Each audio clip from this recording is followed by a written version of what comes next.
Hi friends, welcome to my new channel Live Talk with Mimi.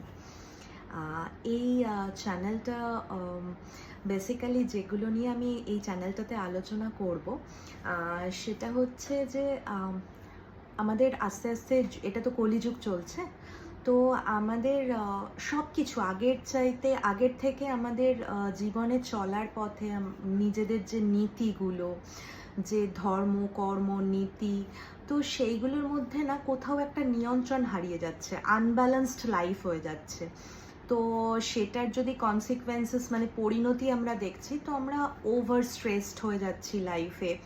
তার থেকে personal লাইফে বিভিন্ন মতবিরোধ চলে আসছে, প্রফেশনাল লাইফে আমরা শান্তি করে কাজ করতে পারছি না।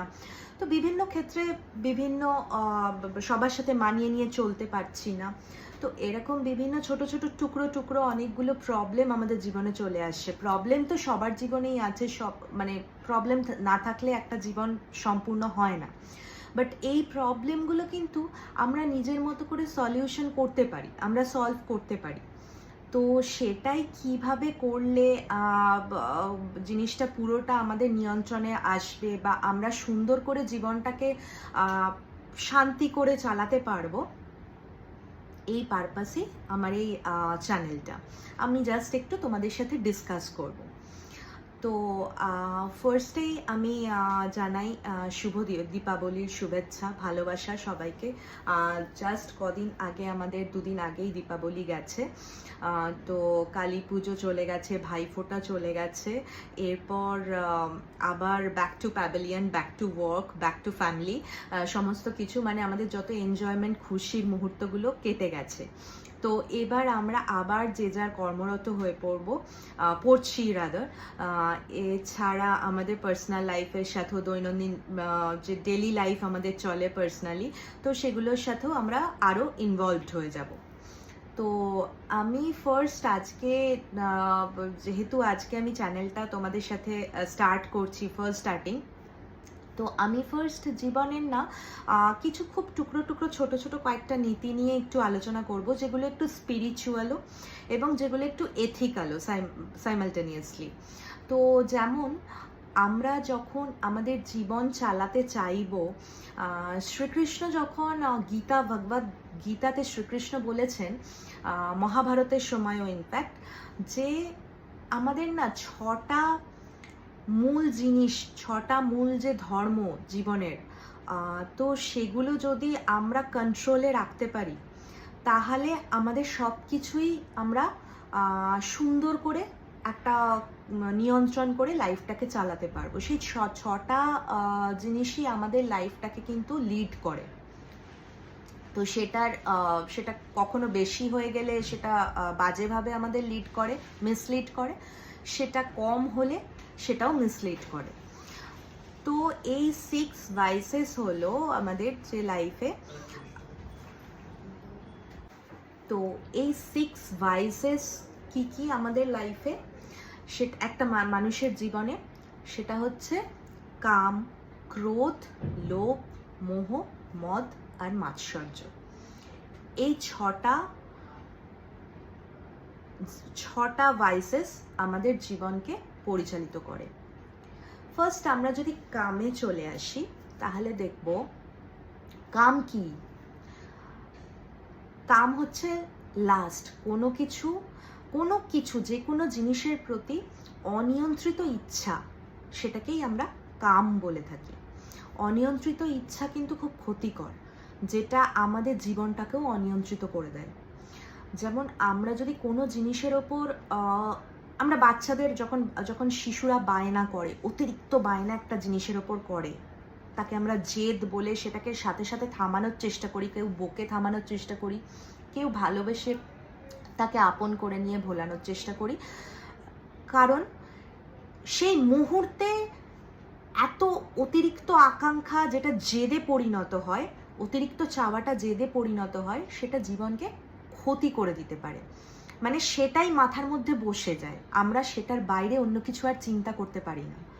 তো কোনো কিছুর প্রতি অনিয়ন্ত্রিত ইচ্ছা ভালো না। যে জিনিসটা আমি অ্যাচিভ করতে পারি সেটাতে সময় লাগে, সেটাতে সময় লাগে, তার জন্য এফোর্ট দিতে হয়, তার জন্য অনেক ডেডিকেশন দরকার হয়, অনেক টেনাসিটি দরকার হয়। কিন্তু without dedication, without giving time, সেই জিনিসটার ওপর যদি আমরা নিয়ন্ত্রণ হারিয়ে ফেলে ইচ্ছা করি, যেটা আমার চাই মানে এক্ষুনি চাই, এবং সেটা আমার না পাওয়ার হলেও আমারই চাই, আদারওয়াইজ ওটা কোনোভাবেই মানে আমি সেটা মেনে নিতে পারবো না, অ্যাকসেপ্ট করতে পারবো না যদি সেই জিনিসটা আমার হাতের মুঠোয় এক্ষুনি না আসে। সেটা কোনো ফিলিং হোক, সেটা কোনো মানুষ হোক, সেটা কোনো জিনিস হোক, হোয়াট এভার ইট ইজ, সেই জিনিসটা খুব খারাপ। তখন আমাদের মাথার যে মস্তিষ্কের যে ভাবনা চিন্তার যে কানেকশনসগুলো না, ওই কানেকশনসগুলোকে ভীষণভাবে ওলট পালট করে দেয়। তো ফার্স্ট হচ্ছে আমাদের কামটাকে নিয়ন্ত্রণে রাখা উচিত। মানে আমরা নিশ্চয়ই চাইবো, আমরা নিশ্চয়ই স্বপ্ন দেখবো, আমরা নিশ্চয়ই কিছু অ্যাচিভ করার জন্য সেই জিনিসটাকে চাইবো, কিন্তু চাওয়াটাকে আমরা মনের মধ্যে রাখবো। চাওয়া মানে কিন্তু এটা নয় যে আমরা সাথে সাথে সেটা চাই, ইনস্ট্যান্ট চাই, এক্ষুনি চাই, সেটা কিন্তু নয়। চাওয়াটাকে আমরা মনের মধ্যে রাখবো, সেটা পরিশ্রম করবো, সেটা অ্যাচিভ করতে গেলে কি কি করতে হয় আমরা স্টেপ বাই স্টেপ সেটার দিকে যাব, এবং সাথে সাথে এটাও দেখব যে সেটা চাইতে গিয়ে অপরের যেন কোনো ক্ষতি না হয়। এমন কিছু চাইবো না যেটা চাইতে গিয়ে অপরকে ক্ষতি করে সেই জিনিসটা আমার কাছে পেতে হয়। তো সেই জিনিসটা আমরা চাইবো না। তো এটাই হচ্ছে চাওয়ার ওপর নিয়ন্ত্রণ। মানে আমার চাওয়ার ওপর আমার নিজের কন্ট্রোল রয়েছে।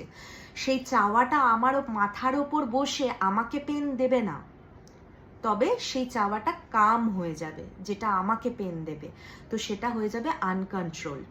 তো চাওয়াটাকে আমাদের কন্ট্রোলে রাখতে হবে। এটা গেল ফার্স্ট। সেকেন্ড হচ্ছে লোভ। লোভ আমাদের জীবনে খুব বাজে এবং খুব ইম্পর্টেন্ট একটা জিনিস। লোভ খুব বাজে জিনিস। লোভ হচ্ছে যে আমি কোনো কিছু জিনিসের প্রতি একটা লোভ করলাম, সে জিনিসের প্রতি হোক, মানুষের প্রতি হোক, যা কিছুর প্রতি হোক, কোনো কিছুর প্রতি আমি লোভ করলাম, কিন্তু সেই লোভের বশবর্তী হয়ে আমি একটা থেকে আর একটা এইভাবে কিন্তু লোভটা বাড়তে থাকে। তো লোভ করা উচিত নয়। আমার কোনো জিনিস চাওয়ার মধ্যেই নিজেকে সীমিত রাখা উচিত এবং সেটার জন্য ওয়ার্ক করা উচিত। কিন্তু লোভ মানে হচ্ছে সেটা স্বপ্ন নয়। লোভ মানে একটা থেকে আর একটা থেকে আর একটা, আর সেই লোভ করতে গিয়ে আমরা সততার পথ অনেক সময় হারিয়ে ফেলি।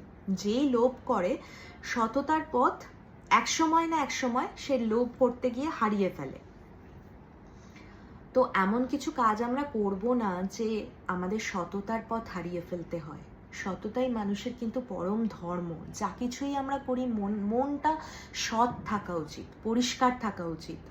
কিন্তু লোভ করলে সেটা আর থাকে না, সেটা অমলিন, অপরিষ্কার হয়ে যায়। তো তাই আমরা লোভ করব না। থার্ড পয়েন্ট হচ্ছে মোহ। মোহ হচ্ছে কোনো কিছু জিনিসের প্রতি খুব বেশি করে আসক্তি, অনেকটা কামের মতো বলা যায়।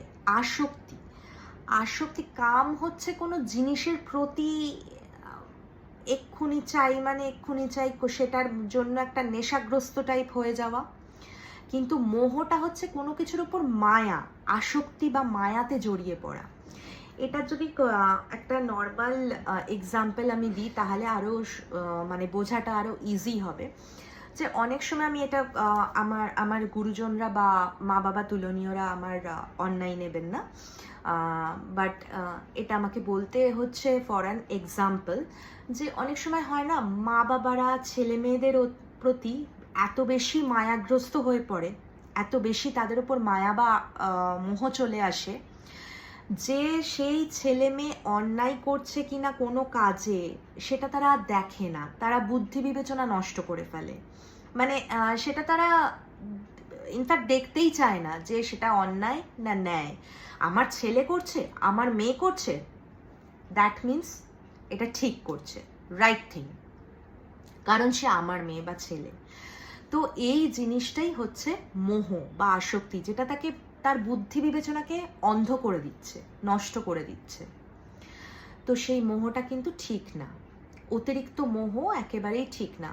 সময়ে যেটা যে জিনিসটা সময় বুঝিয়ে দিচ্ছে বা মানুষটা বুঝিয়ে দিচ্ছে যেটা অন্যায়, সেই ন্যায় অন্যায়ের পার্থক্যটা বুঝতে হবে। মোহে আসক্ত হয়ে সেই ন্যায় অন্যায়ের পার্থক্য আমরা অবুঝ হয়ে যাব না, পার্থক্যটা বুঝতে চেষ্টা করব।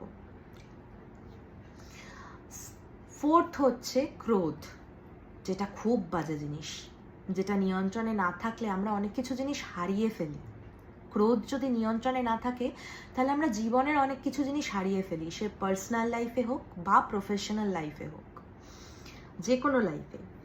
ক্রোধের বশে আমরা কোনো কিছুর জন্য যদি খুব রাগ করি, অ্যাকচুয়ালি কিন্তু আমাদের মস্তিষ্কে রাগটা থাকে, স্টে করে জাস্ট 30 সেকেন্ডস, 30 সেকেন্ডস রাগ স্টে করে, জানেন তো। কিন্তু যখন ওই 30 সেকেন্ডের মধ্যে আমরা যদি ওই রাগটাকে আউটবাস্ট করে ফেলি, আমরা ওই রাগটায় কি বলতে হবে না বলতে হবে তখন মাথার মধ্যে তো চলে না, বুদ্ধি বিবেচনা বিচার সব কিছু নষ্ট করে দেয়।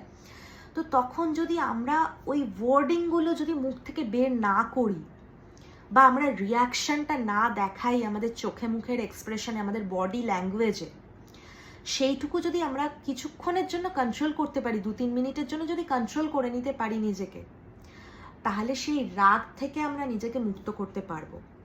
এর থেকে ভালো যে সেই রাগটা আমাদের কেন হলো সেই সিচুয়েশনটাকে যদি আমরা খানিক পরে, কিছুক্ষণ পরে আমরা একা থেকে বিচার করি, বিবেচনার সাথে বুদ্ধির সাথে যদি সেটাকে বিচার করি, যে এই অ্যানালাইজ করি, রাদার বিচারের থেকে জাজমেন্টের থেকে আমরা যদি অ্যানালাইজ করি, যে আমাদের বুঝতে হবে যে রাগটা আমার কেন হলো, কি সিচুয়েশনের পরিপ্রেক্ষিতে রাগ হলো, কার ওপর রাগ হলো, কেনই বা হলো।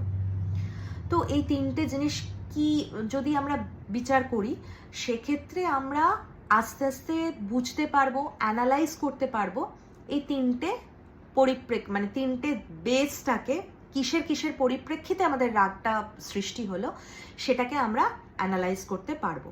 এবং যখনই সেটা অ্যানালাইজ করে ফেলবো তখন আমরা বুঝতে পারবো, অনেক ক্ষেত্রে, বেশিরভাগ ক্ষেত্রে এরকম হয় যে আমরা বুঝে যাব যে না, এই সিচুয়েশনটা এরকম ছিল বলে এটা এরকমভাবে ক্রিয়েট হলো, এটা অ্যাকচুয়ালি যার ওপর রাগ করে আমার 5টা কথা তাকে রিটার্ন দেওয়ার কথা, অ্যাকচুয়ালি তার ততটাও দোষ নয়, এটা সিচুয়েশন তাকে সেই মুহূর্তটায় বাধ্য করছে। আমরা একবার অ্যানালাইজ করে নিলে আমরা সেইভাবে ভাবতে পারবো, তাকে ফট করে অপমান করে দেবো না আমরা। সেকেন্ড, আমরা যখন অ্যানালাইজ করব তখন হয়তো দেখবো অনেক ক্ষেত্রে এরকমও দেখি যে ও অ্যাকচুয়ালিতে দোষটা আমারই ছিল, তার জন্য এই সিচুয়েশনটা ক্রিয়েট হলো, আদারওয়াইজ তো হতো না। তো দোষটা নিজের দিকেই আলটিমেটলি চলে এলো ফাইনালি। এবং নেক্সট টাইম যাতে সেটা রিপিটেশন না হয়, আমরা সেটার জন্য ওয়ার্কআউট করব নিজের ওপর। আবার অনেক সময় এরকমও হয় যে না, এটা সত্যিই আমার রাগের কারণ আছে, যথাযথ কারণ আছে, আমার রাগটা যুক্তিযুক্ত, কিন্তু হ্যাঁ, রাগ করা মানে কিন্তু রিয়্যাক্ট করাটা সলিউশন নয়। রিয়্যাক্ট করে আমরা অনেক সময় এমন অনেক কথা বাজেভাবে মুখ থেকে বেরিয়ে যায় যেগুলোর কোনো ক্ষমা হয় না, যেগুলো বলাটা হয়তো আমাদের অনিবার্য নয় সেখানে, যেগুলো না বললেও চলবে। তো সেটা বললেই যে সেই মানুষটা, সামনের মানুষটা ঠিক হয়ে যাবে, বা সেটা বললেই যে সিচুয়েশন আন্ডার কন্ট্রোল হয়ে যাবে, এরকম কিন্তু ব্যাপার নয়। রাগকে সবসময় থিতোতে দিতে হয়, তারপরে সেটা রেসপন্স করতে হয়, রিয়্যাক্ট করতে নেই। তো আমরা নিশ্চয়ই রেসপন্স করব, কিন্তু আমরা রিয়্যাক্ট করব না।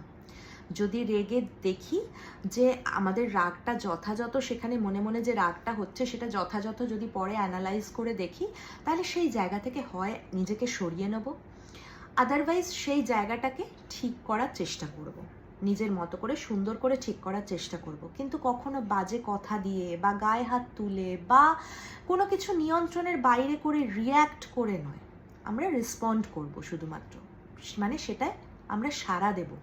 কিন্তু এটার মানে এটা নয় যে আমরা ওভার রিয়্যাক্ট করে আমাদের নিজেদের মাথা, মন, বুদ্ধি, বিচার বিবেচনাকে নষ্ট করে দেবো, বা সেই পুরো সিচুয়েশনটাকে আরও বাজে করে দেবো, আরও বিগড়ে দেবো, ঘেঁটে দেবো, সেটা আমরা করব না। ফিফথ হচ্ছে মদ। মদ মানে শুধুমাত্র নেশা নয়, মদ মানে হচ্ছে অতিরিক্ত অহংকার, অহংকার, অ্যারোগেন্স, যেটা খুব বেশিভাবে মানে সাহসিকতা একটা জিনিস আর দুঃসাহসিকতা আর একটা জিনিস। তো যদি আমরা সাহস করি, যদি আমরা সাহস করে কোনো কিছুর প্রতিবাদ করি, যদি আমরা সাহস করে কোনো কিছুতে এগিয়ে যাই কাজ করার জন্য, যদি আমরা জীবনের সব কিছুতে সাহসিকতার পরিচয় দিই, তাহলে সেটা আমাদের জন্য ভালো। কিন্তু সেটার জন্য অ্যারোগেন্ট হয়ে যদি আমরা লোককে অপমান করে ফেলি, তাহলে সেটা আমাদের জন্য খুব ক্ষতিকর। তো মদ হচ্ছে সেরকমই একটা জিনিস যেটাতে আমরা ভীষণভাবে অহংকারের নেশায় মত্ত হয়ে আমরা লোককে ছোট করে ফেলি, লোককে ভীষণভাবে আন্ডার এস্টিমেট করে ফেলি, ইনসাল্ট করে ফেলি, নিজেকে বড় করতে চেষ্টা করি। কিন্তু কখনো কি আমরা এইভাবে ভাবি যে আমরা কে, কি নিয়ে আমরা এখানে এসেছিও একা, কিছু নিয়ে আমরা পৃথিবীতে জন্মাইনি, আর যাবও একা, কিছু নিয়ে আমরা পৃথিবী থেকে যেতে পারবো না। তো কিসের এত অহংকার? হোক না আমি সুন্দর, হোক না আমার অনেক ঐশ্বর্য আছে, হোক না আমার অনেক প্রতিপত্তি আছে, বা হোক না আমার অনেক জ্ঞান আছে, কিন্তু এগুলো কি অহংকার? এগুলো নিয়ে কি অহংকার? এগুলো আমার আত্মবিশ্বাস বাড়াতে পারে, আমার নিজের প্রতি নিজের বিশ্বাস জীবনে এগিয়ে নিয়ে যাওয়ার জন্য, নিজেকে এগিয়ে নিয়ে যাওয়ার জন্য, এবং আমার চারিপাশে যারা যারা আছে তাদেরকে এগিয়ে নিয়ে যাবার জন্য এই আত্মবিশ্বাসটা খুব কাজ দেয়। কিন্তু আত্মবিশ্বাস দরকার ইনফ্যাক্ট, কিন্তু অহংকার কি খুব প্রয়োজন আছে? অহংকার পতনের মূল। রবীন্দ্রনাথও বলে গেছে যে অতি বার বেরোনা ঝড়ে পড়ে যাবে, অতি ছোট হয়েও না ছাগলে মোড়াবে। তো রবীন্দ্রনাথ ঠাকুরও এই কথা বলে গেছেন। শ্রীকৃষ্ণ বারবার সাবধান করেছেন যে সব সৃষ্টি ওনার, উনি সব কিছুর পালনকর্তা, উনি জন্ম, উনি মৃত্যু, উনি সংসার ধরে রাখেন, আবার উনি সংসারকে যখন দরকার হয় তখন ধ্বংস করেন। তো ওনার হাতেই যদি পুরো বিশ্ব ব্রহ্মাণ্ড, তাহলে আমরা কে নিজেদের অহংকার করার জন্য? আজ আমার সব কিছু আছে, কাল গ্রহ নক্ষত্রের খেলায় আমার সব কিছু ঘুরে অন্যের হাতে চলে যাবে, আমি আবার পুরোপুরিভাবে নিঃস্ব, রিক্ত, শূন্য হয়ে যাব। তো তখন আমার অহংকার কোথায় যাবে? তখন তো লোকে আমার ওপর হাসবে। তো সেই দিনটা যাতে আমায় দেখতে না হয় লোকের হাসা আমার ওপর, তো অহংকার নাই করলাম না। আর আমাদের তো নিজস্ব কিছু নয়, আমরা তো সব কিছুই করছি কারোর একটা সৃষ্টি, কেউ একটা পুরোটাকে সৃষ্টি করেছেন, কেউ একটা পুরোটাকে চালনা করছেন। আমি কৃষ্ণ ভক্ত, তো আমি সবসময়ই ভাবি, আমার মনের মধ্যে কৃষ্ণ সবসময় বসে আছেন, এবং আমি ভাবি যে কৃষ্ণই সব কিছুকে চালনা করছেন। তো তাহলে আমি কে? আমি শুধু সেটাকে ঠেলে নিয়ে যাচ্ছি, কিন্তু উনি না থাকলে তো কিছুই হবে না। তো তাই আমরা অহংকার করব না, কাউকে ছোট করব না অহংকারের বশে। আর অহংকার মানুষকে শুধু ছোট করায় না, অহংকার মানুষকে ক্ষতিও করায়। তো তাই আমি কখনো আমরা ছোট করব না কাউকে। তো এটা হলো মদ। নেক্সট হচ্ছে অ্যান্ড লাস্ট, যেটা 6 নাম্বার, সেটা হচ্ছে মাৎসর্য। মাৎসর্য হচ্ছে অতিরিক্ত হিংসা, অন্যের ওপর হিংসা, অন্যের কাজের ওপর হোক, অন্যের রূপের ওপর হোক, অন্যের গুণের ওপর হোক, অন্যের প্রতিপত্তির ওপর হোক, অন্যের ট্যালেন্টের ওপর হোক, মানে প্রতিভার ওপর হোক, বা অন্যের জ্ঞানের ওপর হোক। হিংসা, যে কোনো কিছুর ওপর আমরা যদি হিংসা করতে যাই, তাহলে আমরা বোধহয় মনের অজান্তে আমাদের নিজেদের সময়টাকেই নষ্ট করে ফেলবো, এবং নিজেদেরকেই আস্তে আস্তে নষ্ট করে আমরা নিজেদেরকে আস্তে আস্তে ধ্বংস করে ফেলবো। কারণ অন্যের ওপর যত আমরা হিংসা করব, সেই আগুনে আমরা নিজে আগে ধ্বংস হব। অন্যের ধ্বংস হওয়াটা কিন্তু তারপরে। আগুন যদি নিজেকে জ্বালাচ্ছি, নিজের মনে অন্যের হিংসার আগুনটা নিজের মনে জ্বলাচ্ছি, তো আগে আমি নিজে জ্বলবো, তারপর সেই আগুনে আমার আশেপাশের লোক পুড়বে। তো সেটা বুঝতে হবে যে ফার্স্ট কিন্তু পুড়বো আমি। তো আমি নিজেকে পোড়াতে কি চাইবো? সেটা কি কোনো বুদ্ধিমান লোকের কাজ? তো তাই কারোর ওপর হিংসা করব না। আর হিংসা মানুষের জীবনে অনেক ক্ষতি এনে দেয়। আমি আজকে অন্য কারোর ওপর হিংসা করলে এই হিংসা আমাকে এগিয়ে নিয়ে যাবে যে তাকে কিভাবে সব কিছু থেকে বিরত করতে কি করতে হবে, তার জন্য আমাকে অসৎ হতে হবে, তার জন্য তার ক্ষতি করার জন্য আমাকে ফার্স্ট অসৎ হতে হবে, সততার আশ্রয় থেকে আমাকে সরে যেতে হবে, অসৎ হয়ে তাকে আমার ক্ষতি করতে হবে। কিন্তু জীবনে প্রত্যেকটা জিনিসই না বুমেরাং হয়, যা আমি করব তাই আমার উপর রিটার্ন আসবে, যেটা করব। এটা আইজ্যাক নিউটনেও আমরা সায়েন্সে দেখতে গেলেও আমরা তাই পেয়েছি যে যেটা ছুড়বো নিচের দিকেই তা আকৃষ্ট করবে, সেটা পড়বে। তো আমরা ওপর দিকে যদি কিছু ছুড়ি তো সেটা আমার ওপরই ফার্স্ট আসবে। তো ইট ইজ লাইক বুমেরাং। আর যদি আমরা স্পিরিচুয়ালি দেখি তো কৃষ্ণ তো সবসময় বলে গেছেন যে যেটা তুমি করবে সেটাই তুমি ফেরত পাবে, যে কর্ম তুমি করবে। তুমি কর্ম করতে এসছো, আমরা এই পৃথিবীতে এসছি কর্ম করতে আর নিজের ধর্মকে বজায় রেখে কর্ম করতে। তো আমরা যদি এই মাৎসর্যের ধর্মটাকে নিয়ন্ত্রণ করি, মাৎসর্যকে নিয়ন্ত্রণ করে আমাদের ধর্ম বজায় রাখি এবং আমরা সৎ কর্ম করি, তাহলে পুরোটাই আমাদের নিয়ন্ত্রণে থাকবে। আমরা অন্য কারোর উপর হিংসা করব না এবং অন্য কারোর ক্ষতি করার চেষ্টা করব না, তাতে আমাদের নিজেদের সময় নষ্ট হবে। তার পরিবর্তে অন্য কেউ কোনো কিছু সব কিছু যদি ভালো হচ্ছে আমার থেকে দেখি, তার পরিবর্তে আমি নিজে চেষ্টা করি না একটু আমি কি করে আমার সিচুয়েশনগুলোকে অতিক্রম করতে পারি, তো আমি দেখি না সেইগুলো করে। তো আমরা এইভাবে ভাববো।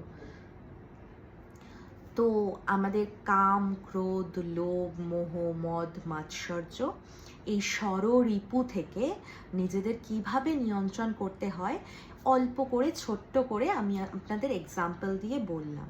এবং এই ষড়রিপু থেকে যদি আমরা নিজেদেরকে নিয়ন্ত্রণ করতে পারি জীবনে, তাহলে দেখবেন জীবনের অনেক ছোট ছোট জিনিস না সলভড হয়ে যাবে, আমাদের স্ট্রেসগুলোও আস্তে আস্তে কমে যাবে।